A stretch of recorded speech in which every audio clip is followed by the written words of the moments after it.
சரி, நீங்க இப்படி ஒருத்தரோட வரீங்கல்ல, ஆ. அவங்க குடும்பம் யாரு? அவங்க அப்பா, அம்மா யாரு? அக்கா, தங்கச்சிங்க யாரு? அண்ணன், தம்பி யாரெல்லாம் பார்க்க மாட்டீங்களா? அப்போலாம் எனக்கு ஃபேமிலி யாருமே இல்லைங்க. எனக்கு வாழ்க்கையே நொந்து போய் உட்காந்துருந்தேங்க. யாருமே எனக்கு எடுத்து சொல்லலாம் யாரும் கிடையாதுங்க. நானும் மில் வேலை பார்த்துட்டு தங்கச்சி வீட்ல தான் இருந்தேங்க. அப்போ எனக்கு அம்மா, அப்பா சப்போர்ட்டா யாருமே கிடையாது.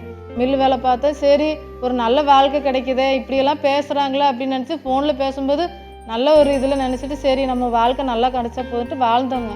வாழ்ந்துட்டு அப்படி இருக்கும்போது தான் அப்புறமேட்டுல திருமணம் பண்ணாம வாழ்ந்துட்டீங்க. இல்லைங்க கல்யாணம் தாலி ஒரு மஞ்சள் கயிறு கட்டினாருங்க.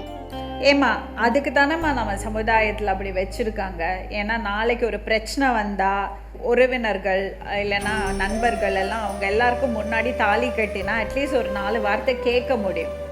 இந்த மாதிரி திருட்டு கல்யாணம் பண்ணினா எப்படி கேள்வி கேட்கறது? சட்டப்படி அவங்களுக்கு ஆல்ரெடி கல்யாணம் ஆயிருக்கா அது கூட தெரியாது. அப்போ எனக்கு சொந்த பந்தம் யாரும் இல்லை, எடுத்து சொல்கிறதுக்கு யாரும் இல்லைங்க. நான் அப்போ சரின்ட்டு இது நல்ல வாழ்க்கை தானே